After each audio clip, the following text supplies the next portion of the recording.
Hello, I'm Tom Sauline, Pastoral Associate, St. Joseph's Parish in Austintown. I serve on the core team for the Creating a Culture of Calling initiative.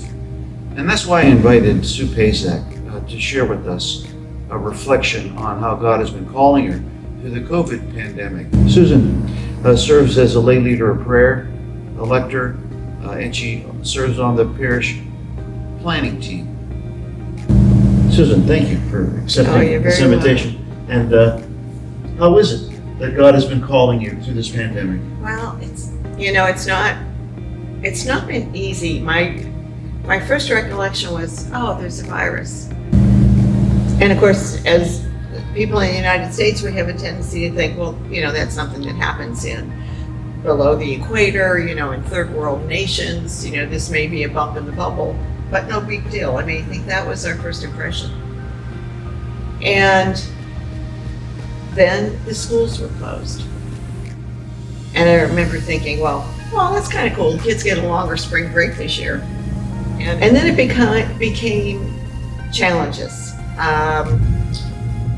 My children particularly, please don't leave the house. Please make sure that you observe, social distancing. If you have to go, Mom, I'll do your grocery shopping. Mom, whatever you need, we'll go and get it. In fact, during that time, one of my daughters did do some grocery shopping, and she brought a cake in the house for us. And I said, how nice. And the top of the cake, it said, stay home. So I got the feeling this was a real message from my children. And then no church. And that was more devastating to me than I realized I thought it would be. Easter, oh my goodness, how can we have Easter without Mass? But I found afterwards, I looked back and I thought I did a lot of spiritual things via the television and online broadcasts that I usually don't have time to do. I did the Via Dolorosa in Jerusalem. I did the Stations of the Cross with the Pope in Rome. I had my pick of beautiful services on Easter Sunday. And so that brought me back into the Easter mood. We had a Zoom call, which as a non-technological wizard was difficult, but we had a Zoom call with all of our kids and all of our grandchildren. And that helped the day feel kind of normal. But as this has dragged on, and the news is everywhere, 24/7, and then it became a political issue as well. So I just felt inundated and have to work very, very hard at bringing myself back up to my normal attitude is optimism. My normal attitude is everything's going to be fine. And for a while there, I was getting really discouraged.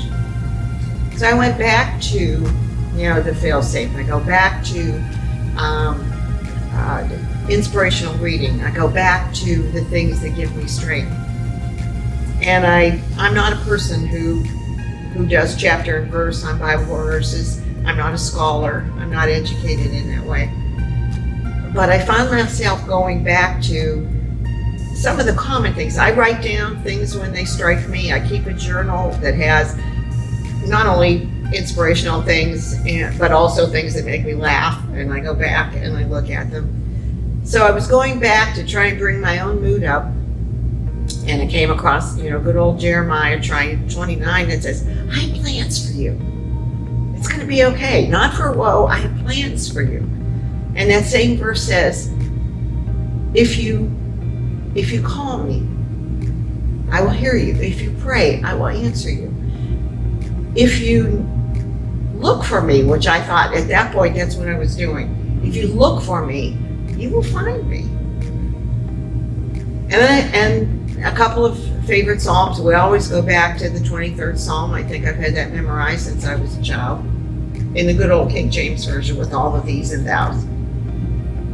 And then I had written down on 9/11 the 91st Psalm, because it was 9:1 and then the first verse. And goodness gracious, that gives you every assurance you could possibly need. No matter what happens to you, I'm going to protect you from this, I'm going to protect you from that, I'm going to be there in this situation. And that brought me back. And that helped. And then, of course, my daily fail-safe is Romans 8. And the version that I have written down on my prayer sheet lists every single pestilence and horrible thing that could possibly happen to us. It's not the short version. It's listed. In all of these. And one of those, of course, is pestilence. And I go back to my prayers. I feel as if this is a very angry time in our history. I can't remember a time when people seem so mad. But if I go back to my prayers, if I shut down the world, if I turn off the TV, if I create my moment of silence, I remind myself that we're not alone. You know, we're going to come through this. It may take some time, it may be painful, but we're going to come through this with God's help.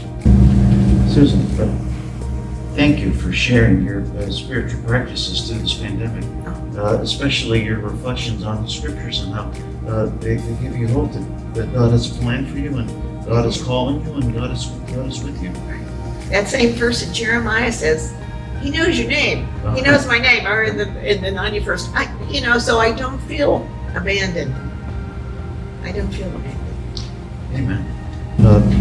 How is God calling you through this pandemic? Thank you.